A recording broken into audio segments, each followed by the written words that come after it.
나눌 말씀은 마가복음 11장 22절에서 24절 말씀입니다. 우리 함께 읽겠습니다. 예수께서 그들에게 대답하여 이르시되 하나님을 믿으라. 내가 진실로 너희에게 이르노니 누구든지 이 산더러 들리어 바다에 던져지라 하며 그 말하는 것이 이루어질 줄 믿고 마음에 의심하지 아니하면 그대로 되리라.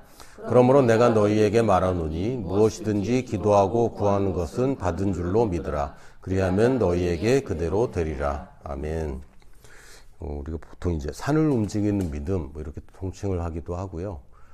산이라는 것이 물리적으로 있는 진짜 산일 수도 있고, 혹은 우리 앞에 있는 내가 지금껏 한 번도 움직여 보지 못한 그런 어떤 문제나 또 장애물일 수도 있습니다.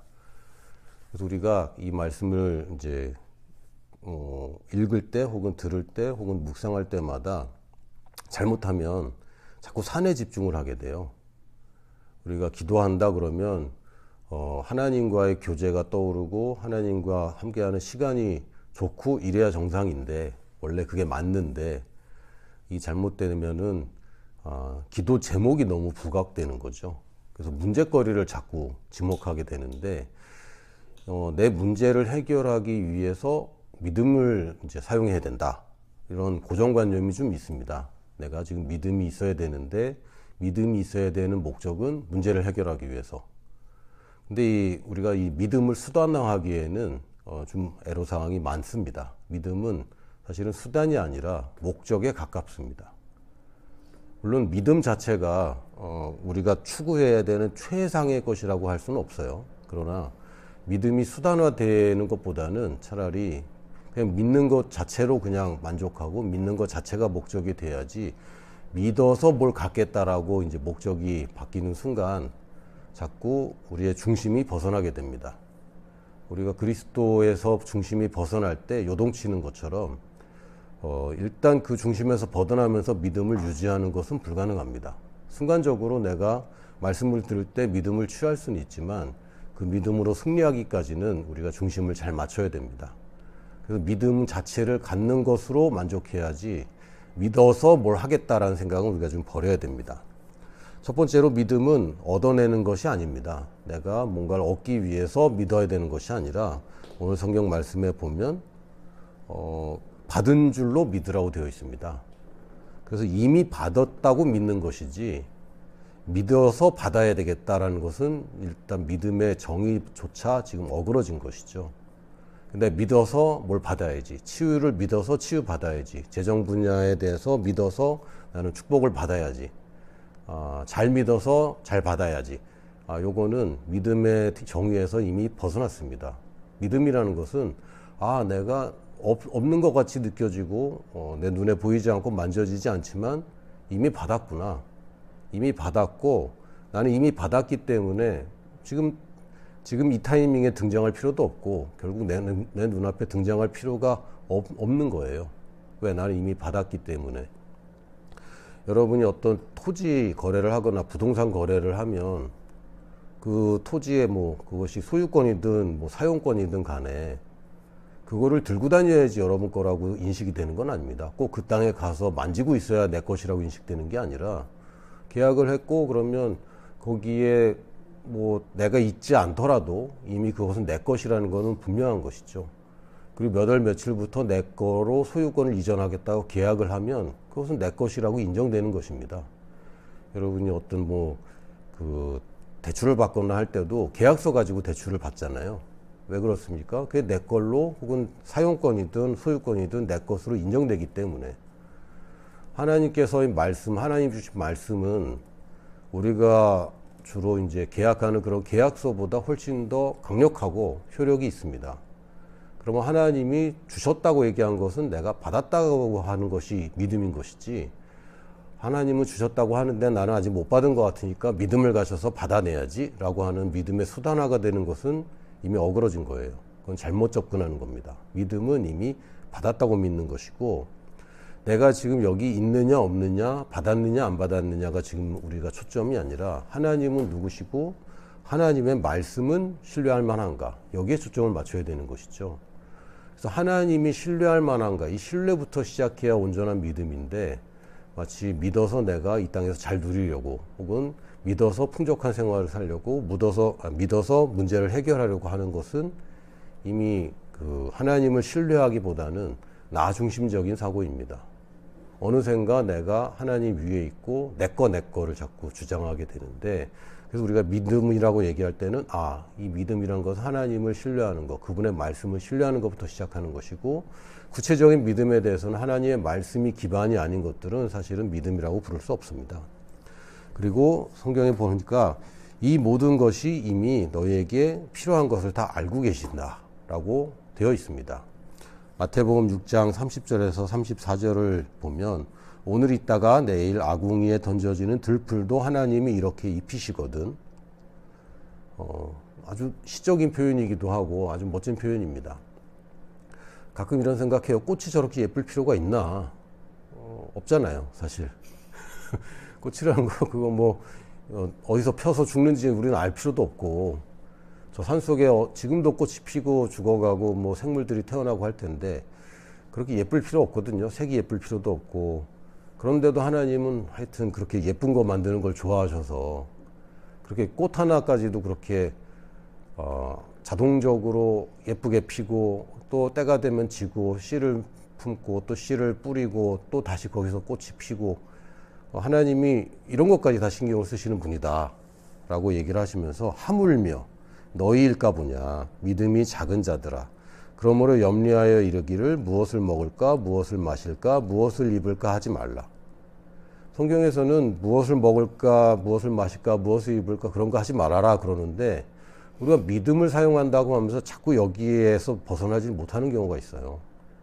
무엇을 먹을까 걱정하다 보니까 믿음을 가져야 되는데 이렇게. 근데 그거는 이제 잘못된 조건이죠. 무엇을 먹을까 염려하지 않는 쪽으로 가야 되는데, 무엇을 먹을까 염려되기 때문에 믿음으로 뭔가를 얻어내야 된다라고 접근한다면 이건 믿음이 작동 안 하는 식으로 자꾸 접근을 하는 것입니다. 이는 다 이방인들이 구하는 것이라 너희 하늘 아버지께서 이 모든 것이 너희에게 있어야 할 줄을 아시느니라. 아빠 못 믿어? 하나님 못 믿어? 너 필요한 거 하나님이 모를 것 같아? 아빠는 다 준비하고 있죠. 물론 이제 인간의 아빠는 잊어버리기도 합니다. 그런데 하나님 아버지는 다 염두에 두고 계시고, 내가 어느 시점에 뭐가 필요하고 어느 시점에 뭐가 필요하고 다 알고 계십니다. 우리가 미래에 아빠가 등장 안 하면 어떡하지? 아빠가 안 도와주면 어떡하지? 이거 해결 안 되면 어떡하지? 미래를 모르기 때문에 지금 걱정하는데, 사실은 하나님이 살아계시는 게 맞다면, 또 하나님이 나를 사랑하는 게 맞다면 걱정할 게 하나도 없는 것이죠. 그래서 우리가 구체적인 믿음으로 뭔가를 얻어내는 믿음이 아니라 하나님과 그 말씀에 대한 신뢰로 접근을 해야 됩니다.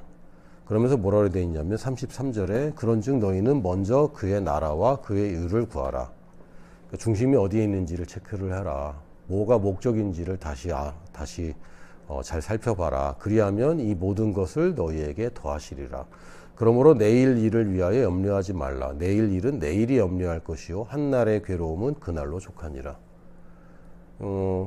이 괴로움이 없다는 얘기는 없어요. 괴로움이 있긴 있다. 근데 미래 것까지 염려하면서 살지 말아라. 오늘 해야 될 일은 저희들이 하는 거죠. 사람들이 수고하지 않고 그냥 경제적인 자유라고 아주 멋있게 표현하긴 했지만, 놀고 먹는 인생은 하나님이 계획하지도 않았고 하나님이 원하지도 않는 인생입니다. 뭔가 우리가 이 땅에서 이 땅의 필요를 채우고 이 땅에 섬기는 것은 우리 크리스찬에게 요구되는 것이고, 그게 없다면 이 땅에 살 필요가 없죠. 그냥 빨리 천국 가는 게 낫죠. 그러나 이 땅에 살고 있다면 그것은 이 땅에서 우리가 고민할 것이 있다는 것이고, 문제가 생긴다는 것이고, 해결할 일이 있다는 것입니다. 그러나 염려하지는 말아라. 지금도 네가 수고하는 거는 하나님 충분히 알고 계시고, 하나님께서 내가 뭐가 필요한지를 이미 알고 계신다. 그래서 이미 모든 것이 준비되어 있습니다. 우리는 미래를 모르지만, 미래를 모르기 때문에 염려하고 있지만 사실은 미래를 모르기 때문에 염려하는 것 뿐이에요. 미래를 안다면 염려할 필요가 없어요. 근데 미래를 모르니까 이건 염려할 필요가 없는데 염려하고 있구나. 미래를 아는 분이 나한테 안심을 시켜준다면 더 이상 저는 그러나 미래를 모르는데요. 걱정하지 말아라. 근데 저는 미래를 모르는데요. 이건 되게 이상한 대화인 거죠. 그래서 하나님께 기도할 때 하나님의 말씀 안에서 우리가 기도를 하는 것이고, 하나님의 말씀을 내가 다시 말하는 쪽으로 기도를 해야지, 하나님 저는 미래를 모르고 이게 문제고 저게 문제고 얘기하는 것은 하나님께서 사실은 의미가 없어요. 또다시 미래를 걱정하고 염려하는 쪽으로 간다면 이건 믿음이 생기는 쪽으로 가는 게 아니라 문제가 부각되는 것입니다. 그 문제가 부각되면 믿으려고 애씁니다. 여러분 이런 해본 적이 있는지 모르겠지만 저거는 아주 제 인생의 극적인 이런 믿음으로 돌파한 경험들이 몇 개가 있어요. 그 중에 하나가 그 결석이 나와서 그 요로 결석이 굉장히 고통스럽거든요. 라오스에서 제가 어학 공부할 때 첫 해에 이제 요로 결석이 나왔어요. 그럼 나오면서 이제 걸려서 이제 굉장히 막 아픈 거죠. 처음엔 뭔지도 모른 채 너무 아픈데 제 인생 처음으로 방바닥을 떼굴떼굴 굴러봤어요. 어떻게 할 수가 없어. 그 뭐 참을 수 있는 게 아니고 그냥 그 온몸에 힘이 다 들어가기도 하고 어쩔 줄을 모르겠고 식은땀이 나고 너무너무 아픈 거예요. 그래서 그날도 수업을 가야 되는데 아침에 8시까지 이제 학교를 가야 되는데 새벽부터 아프니까 이제 오늘 어떻게 해야 되지? 병원을 가야 되나? 막 이런 생각을 하는 거죠. 근데 성령님께서 저한테 이렇게 감동을 주시는 것 같았어요. 너는 나았다고 믿느냐? 너무 아픈데 성경 말씀에는 예수께서 채찍에 맞음으로 너희가 나음을 얻었다고 했으니까 내 통증을 믿을 것인가 하나님 말씀을 믿을 것인가 결정해야 되는 거죠. 물론 한국에 있었으면은 그렇게 믿음을 안 싸웠을 수도 있겠는데 일단 제가 간지 얼마 안 돼서 말도 안 통하고 라오스 병원도 믿을 수가 없고 혹시라도 수술하게 되면 너무 무섭잖아요. 말도 안 통하는데 위생적이지도 않은 병원에서 수술하다가 큰일 나면 어떡하지? 그러다 보니까 믿음을 사용하는 쪽으로 더 기울어지는 거죠. 나는 말씀을 믿는다 라고 얘기하고 났더니 나았다고 믿는다면 나은 사람은 집에서 쉴까 학교를 갈까? 나았다면 학교를 가겠죠. 그래서 학교를 가겠다고 결정을 하고 너무너무 아픈데 오토바이를 탔는데 안 아픈 거예요. 그래서 오토바이를 타고 학교를 갔는데 학교에 도착하자마자 너무 아픈 거예요. 또 4시간을 막 학교에서 막 끙끙거리고 엎드려 있었어요. 그래서 잘 모르는 그 상황을 모르는 교수님은 피곤하냐고 졸리냐고 난 아니라고 괜찮다고 이렇게 얘기를 하고 4시간을 버티면서 별 생각이 다 드는 거죠.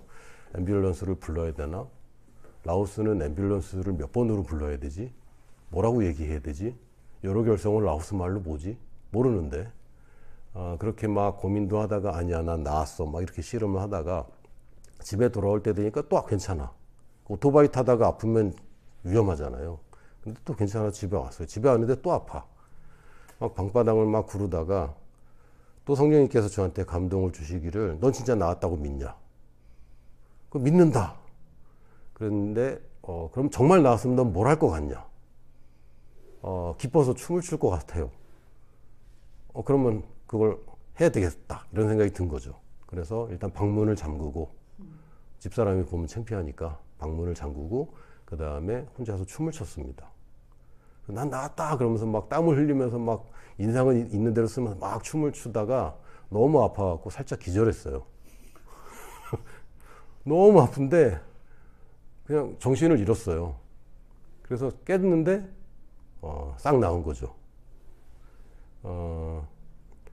여러분 보고 다 이렇게 막 엄청난 도전을 하라는 게 아닙니다. 그 고통 가운데 막 씨름할 하나님도 여러분이 그렇게 막 늘 벼랑 끝에 다니라는 거를 요구하지 않으세요. 그러나 벼랑 끝에 설 때는 설 줄 알아야 됩니다. 그래서 인생에서 이런 일들이 생기는데 모든 상황에서 이렇게 맨날 벼랑 끝에 산다. 어느 아버지가 아들이 그런 걸 좋아하겠어요. 근데 저는 제 아들이 고생하는 것도 필요하다고 생각해요. 근데 평생 고생하는 건 원치 않아. 근데 고생해서 좀 깨달을 것도 필요하긴 필요한 거죠. 그래서 이거는 믿으려고 애쓰는 수준에서 제가 막 애쓰다가 믿으려고 애쓰는 게 아니라 이거 하나님의 말씀을 붙잡고 행동을 옮기는 쪽으로 간 겁니다. 그러니까 믿어지냐 안 믿어지냐 이게 중요한 게 아니에요. 근데 자꾸 난 믿고 있는가 안 믿어 자꾸 자기 믿음을 자꾸 테스트 해봐요. 근데 내 믿음을 테스트할 필요가 없어요. 단지 나는 말씀을 듣고 이 말씀을 고백하고 거기에 맞춰서 행동하기 시작하는 겁니다. 여러분이 생각이 자꾸 왔다 갔다 한다면 더 말씀을 들어야 되는 것이고, 여러분의 생각에 자꾸 의심이 든다면 더 말씀을 고백해야 되는 것이고, 여러분이 자꾸 의심이 든다면 아예 행동으로 옮겨서 확정 지어야 되는 겁니다.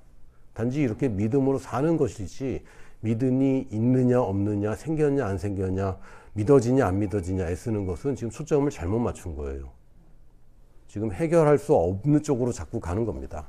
누가복음 8장 15절에 보면 그 좋은 땅의 비유를 하셨잖아요.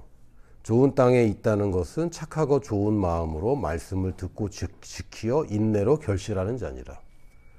다른 그 마태복음, 마가복음에도 다 이 땅에 대한 비유가 있는데, 씨 뿌리는 비유가 있는데, 누가복음에만 이 좀 다른 이야기를 좀 했어요. 그냥 좋은 땅에 떨어져서 30배, 60배, 100배의 결실을 맺는다라고 표현하지 않고, 좋은 땅에 있다는 게 무슨 의미인지를 좀 더 자세하게 설명했습니다. 착하고 좋은 마음으로 했는데, 착한 거랑 좋은 거랑 별로 구별이 안 돼요. 그 착하다는 거는 그 칼로스, 좋다라는 뜻이고, 또 좋은 마음이라고 할 때는 아가도스라서 이것도 좋다는 뜻입니다. 뭐 도덕적인 의미도 표현하면서, 그래서 그냥 선한 마음은 하트고 우리의 중심을 얘기합니다. 그러니까 옳은 중심, 바른 중심으로, 그러니까 이 말씀을 내가 들어서 뭘 해내야지, 이제 앞으로 부유한 삶을 살아야지, 혹은 성공해서 사람들 앞에서 뭐 이렇게 좀 해야지, 이런 거 말고, 이건 이제 벌써 잘못됐다고 얘기했죠. 이건 주객이 전도된 거라서 말을 마차 뒤에다 놓고 이제 마차를 움직이려고 하는 것과 마찬가지입니다. 그럼 이제 처음부터 작동이 안 되는 거예요. 그래서 바른 마음가짐, 중심을 바로 하는 것은 가장 먼저 전제 조건이고, 이 중심을 바로 한 상태에서 말씀을 듣고 지키는 것, 그러니까 행하는 것까지 포함하는 게, 그래서 인내로 결실하는 것을 좋은 땅에 떨어졌다라고 얘기하는 거야 라고 얘기합니다. 그러니까 좋은 땅에 떨어졌다는 것은 그냥 말씀을 잘 들어야지, 이걸 빨리 결실을 맺어야지, 벌써 좀 왜곡되고 있는 거예요. 그게 아니라 중심을 바로 하고 말씀을 들어야 됩니다.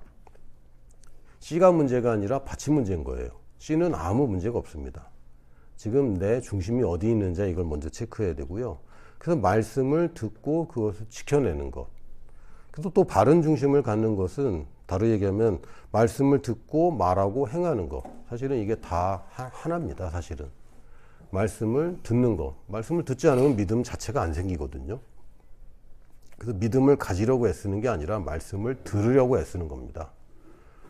다 알죠. 성경 읽었잖아요. 물론 이제 성경 일독 안 하신 분도 있고, 뭐 일독이 중요한 게 아니라 오늘 듣는 말씀이 여러분 새롭고, 와 지금 목사님 설교는 처음 들어요, 이러지 않잖아요. 다 아는 얘기고, 잊어버렸을 줄 몰라도 다 아는 얘기고 읽었던 말씀이고 우리에게 익숙한 것인데, 하나님의 말씀을 듣고 또 듣는 것은 늘 덕이 됩니다. 제자의 특징 중에 하나가 동일한 말씀을 계속 반복해서 듣는 거죠. 저도 이제 그런 좋은 기회가 있어서, 저는 그 김진호 목사님 이제 제자로 있으면서 예수 선교 상한학교에 그 총무과장을 했거든요. 그러니까 많은 분들은 그냥 한 번 듣고 끝나는데, 저는 매 기수마다 똑같은 수업을 들어야 돼요. 왜? 참석을 해야 되니까. 물론 나중에 이제 슬슬 빠지기도 했지만, 그러니까 똑같은 말씀을 계속 반복해서 듣는 거죠. 이지한 선교사님 제자로 있으면서는 요나 선교학교를 할 때마다 제가 이제 그 간사처럼 일을 했기 때문에 늘 거기 가서 있어야 되는 거예요. 그 자리를 지키고. 그러면 그 강의가 거의 비슷해요. 똑같은 얘기를 하는데 예화나 그 농담까지 다 똑같습니다. 그런 거를 계속 듣는 거죠. 근데 이 제자들은 예수님이 마을마다 다니면서 늘 새로운 걸 했을 것 같지는 않고요. 마을마다 다니면서 아주 기본적이고 중요한 말씀들, 복음을 전하셨는데, 제자들은 늘 따라다니니까 똑같은 걸 계속 들을 수밖에 없습니다. 3년 반 동안. 그렇게 해서 말씀이 아예 그냥 새겨지는 사람, 이 사람들이 이제 제자가 되는 겁니다. 그래서 말씀을 듣는다는 얘기는 이것도 듣고 저것도 듣고, 이 목사님 말씀도 듣고 저 목사님 말씀도 듣고, 좋은 것 많이 듣고, 다양한 말씀을 듣는 것도 필요하긴 합니다만, 성경 공부도 필요합니다만, 사실은 한 말씀을 들어도 여러 번 반복해서 듣는 것은 훨씬 더 중요합니다. 그리고 그 말씀을 들은 것을 말하는 것은 굉장히 중요합니다. 말씀 혼자 고백해도 좋고요. 다른 누군가에게 고백하는 것도 좋습니다. 그래서 이 성도 간의 교제가 왜 중요하냐면 말을 하는 거거든요. 근데 가끔 이제 셀 모임이나 어떤 모임에 보면 기도 제목만 자꾸 얘기를 해요. 힘든 얘기만 하고 문제점만 얘기를 하는데 그것은 도움이 되지 않습니다. 말씀을 얘기하고 말씀에 대한 나의 믿음의 반응을 말하는 것이 더 좋습니다. 근데 이거는 여러분 세상에서는 기대할 수가 없어요. 여러분들이 세상에서 만나는 사람, 그 사람이 얼마나 훌륭한 사람이든지 간에 걱정거리와 염려거리들이 뉴스가 될 수밖에 없습니다. 저도 이제 말씀 전하는 모임을 따로 하고 있는데 그 모임에 가도 일단 모이면은 경제 상황, 문제거리 이것만 잔뜩 얘기를 해요. 그러다 말씀을 들으면 그래요. 그러다가 또 같이 밥 먹을 때 되면 또 걱정거리 얘기하기 쉬운 거죠. 사람들과 만나면 그 사람들 사이에 약속을 하기 전까지는, 그리고 약속을 철저하게 지키겠다고 결심하기 전까지는 계속해서 염려거리를 얘기하기 쉽습니다. 여러분도 그런 경험이 있을지 모르겠지만 셀 모임을 한다고 모여도 염려거리가 더 많이 나오는 경우가 훨씬 더 많습니다. 그래서 작정을 해야 돼요. 이 모임에서는 걱정거리 얘기하지 말자. 이 모임에서는 하나님의 말씀과 나의 반응, 즉 믿음만 얘기하자 라고 결정을 하고 셀 리더가 그걸 잘 인도를 해줘야 되는 거죠. 그럼에도 불구하고 말하는 것은 늘 주의해야 됩니다. 듣는 것과 말하는 것을 주의하면 행하는 것은 훨씬 쉬워집니다. 제가 아까 여러 결성 얘기를 했는데 이 얘기는 저만 한 것이 아니라 사실은 케네스 해긴 목사님이 소년 시절에 마가복음 11장 말씀을 붙잡고 선천적인 질병에서 심장병과 마비와 혈액병까지 그냥 죽을 수밖에 없는 질병에서 이분이 마가복음 11장 23절 24절을 붙잡고 일어났을 때 그때 받았던 도전과 동일합니다. 그러니까 그분도 침상에서 그냥 마비된 채로 그냥 죽어가고 있었고 아주 끔찍한 경험을 많이 했어요. 자기는 말은 못하고 움직이지 못하고 마비는데 정신은 있는데 목사님이 와서 엄마 위로하면서 장례식 준비하라고 그러고 아주 어린 소년이 막 충격받고 뭐 이런 얘기들이 책에 있는데 이분이 결국은 믿는다면 나은 사람이 아침에 뭐 하지? 그렇지. 나왔으면 아침에 일어나서 아침 식사를 하는 게 정상이지. 그래서 이분이 이게 침대 다리가 마비된 상태니까 침대 이게 다리를 내려놓고 벽을 붙잡고 문까지 겨우 걸어가서 기어가면 안 돼. 왜? 나은 사람이기 때문에. 아주 독한 분이죠. 그래갖고 겨우겨우 막 휘청휘청 하면서 겨우 또 2층에서 층계를 내려가서 식탁에 가는 순간 다 나았어요. 그러니까 그렇게 하면 낫는다. 이런 방법적인 게 아니라 믿음이라는 것이 내가 마음이 믿어지냐 안 믿어지냐 자꾸 이쪽으로 가는 게 아니고요. 말씀을 듣고 말하고 행하는 겁니다. 이게 단순한 거예요. 근데 이게 이제 자꾸 지적으로 자꾸 가는 거죠. 믿음과 지적 동의는 다릅니다. 내가 지적으로 동의되지 않아도 믿을 수 있어요. 할렐루야. 이거 얼마나 감사합니까? 내가 지적 동의가 돼야지만 믿을 수 있다라고 하면 이해 안 되는 건 못 믿잖아요. 그러나 믿음은 이해를 초월하기 때문에 내가 지적으로 동의되지 않아도 믿을 수 있어요. 그러니까 내가 믿어지냐 안 믿어지냐 그 얘기할 게 아니라고. 안 믿어지면 말씀을 듣고 말하면 되는 거고 내가 행동하지 않고 있다면 행동하기 시작하면서 믿음을 내가 유지하는 것입니다. 근데 점수를 내지 않으면 지지 않을지는 모르지만 이길 수는 없어요. 그래서 행동할 때 내가 점수를 얻는다고 생각하면 됩니다. 믿음 자체를 갖는 게 목적이지 믿음을 가져서 뭘 이루려고 하지 마십시오.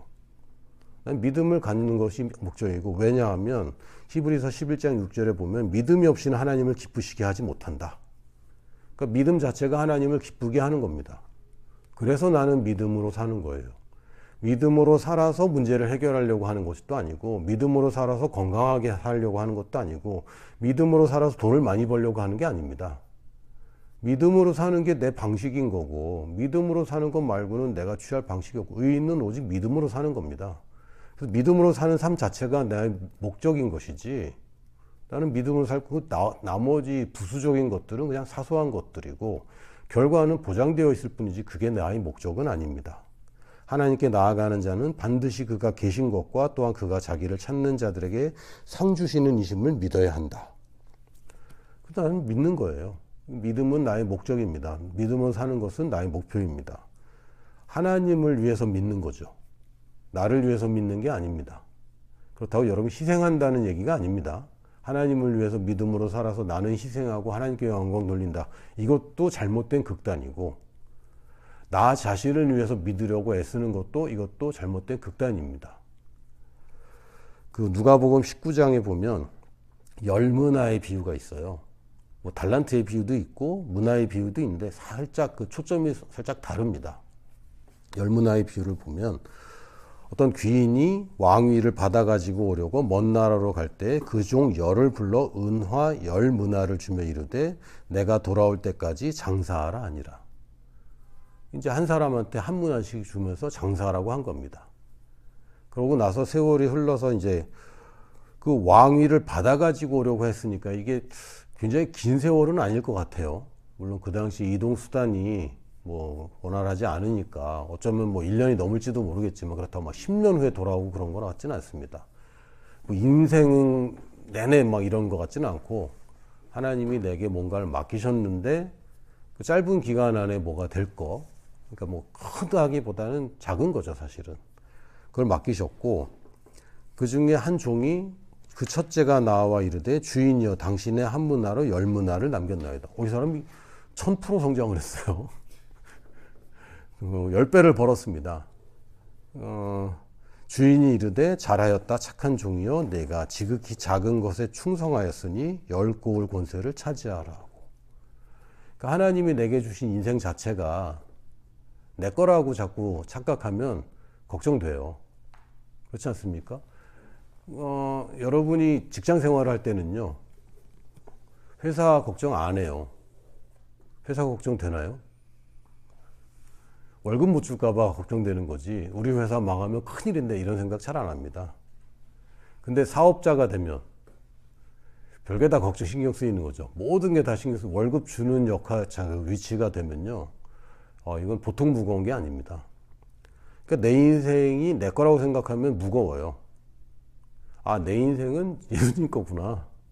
수고하고 무거운 짐진 자 왜 무겁습니까? 자기 인생 살아서 무거운 거예요.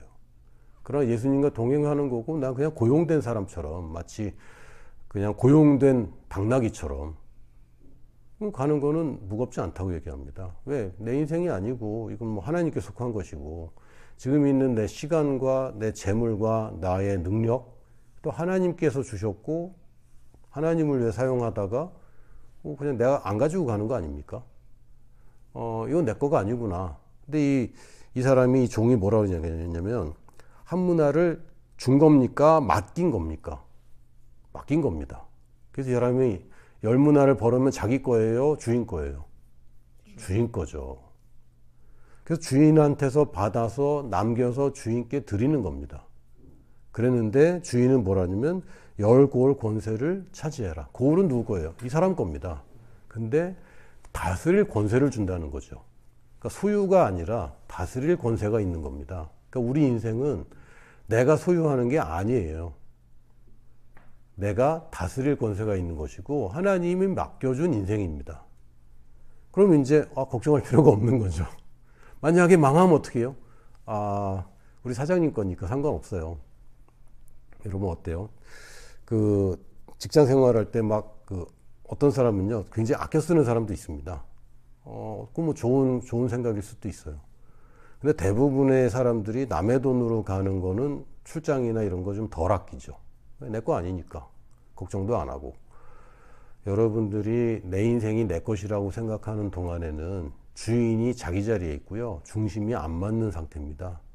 내 인생을 내가 해야 되니까 믿음을 사용해야 되고 끌어올려야 되고 그러니까 뭐가 자꾸 안 맞아. 그게 아니라 하나님이 맡겨준 인생이구나. 내 소유가 아니라 잠깐 있다가 가는 인생인 것이고 앞으로 내 인생도 하나님께 속한 것이고 하나님을 신뢰하고 하나님의 약속대로 될 거라고 믿는 거고 안 되면 어떡하지? 내 책임이 아닌 거죠. 하나님이 해결해야 될 것이고 근데 예수님과 같이 갔는데 뭐 딱히 대단한 성과가 없는데요. 그거는 내가 판단할 게 아닌 거예요, 사실. 아브라함의 성과가 뭐가 있었습니까? 아들 하나 말고 없잖아요. 아브라함의 성과가 정말 100명, 1000명의 자식들이었습니까? 아브라함이 살아있는 동안에는, 그 약속이 아닌 아들 7명과 약속의 아들 1명이에요. 아브라함이 이스마엘 낳고, 그 이삭 낳고, 나중에 또 재혼하셔갖고 아들 6을 더 낳거든요. 근데, 그러면 성공 확률이 높습니까? 실패 확률이 높습니까? 8명을 낳았는데 약속의 아들은 딱 하나야. 12.5% 성공이죠. 그 인생의 잣대로 보면 아브라함은 별로 그렇게 성공한 것 같지도 않고 땅을 소유도 못했고 맨날 가나안 땅을 주셨다고 그랬는데 별로 누린 것 같지도 않고 뭐 아들 많이 주신다고 것 같았는데 약속의 아들은 하나밖에 없고 뭐 그런 것 같잖아요. 그러나 하나님의 관점에서 보면 아브라함은 참 신실한 하나님의 동역자였습니다. 그러니까 우리의 이 성공에 관한 개념 자체가 이 땅에 있는 결과를 초월합니다. 물론 그렇다고 여러분이 고생만 하고 이건 잘못된 극단이라고. 이 땅에서는 고생만 하고 고난만 있고 성공하는 건 하나도 없고 나는 늘 불행하고 이거는 잘못된 극단입니다. 이건 하나님이 자녀에게 원하시는 그림이 아니에요. 충분한 성공이 보장되어 있고 충분한 결실이 보장되어 있습니다. 그러나 그것이 내 중심이라는 것은 아니죠. 이건 하나님의 중심인 것이고 예수 그리스도가 이 만물의 주인이시고 우리는 그분께 속한 자입니다. 더 이상 머리 노릇하지 마시고 우리는 예수 그리스도를 머리로 삼은 몸의 지체일 뿐이고 지체가 걱정할 필요는 별로 없어요. 지체는 머리가 시키는 대로 행동하는 것이지 지체가 나는 믿음이 있는가 없는가 이거 잘못된 개념입니다. 자기가 또 머리 노릇하느라고 그래요. 그게 아니라 하나님의 말씀은 내가 말씀을 믿음으로 행하는 것 자체가 나의 삶의 목적이고 결과 자체는 내 손을 떠난 것이고 결과도 1년 후에 벌어질지 10년 후에 벌어질지 30년 후에 벌어질지 결과는 나도 알 수가 없어요. 그리고 어쩌면 내 사후에 더 좋은 일이 있을지도 모르는 거고 내가 하나님께 받는 상은 하나님이 나에게 맡겨주신 걸 충실히 하면 받는 것이고 내 마음대로 했으면 아무것도 남지 않는 것일 뿐입니다. 오늘 말씀을 듣고 여러분 관점이 바뀌기를 원합니다. 내 중심이 아니라 그리스도 중심으로 믿으려고 애쓰는 게 아니라 말씀대로 행하는 것에 초점을 맞추시고 나는 믿음으로 사는 것 자체로 만족한다 라고 여러분 말씀을 고백하는 인생을 시작하시기를 예수님 이름으로 축복합니다. 아멘.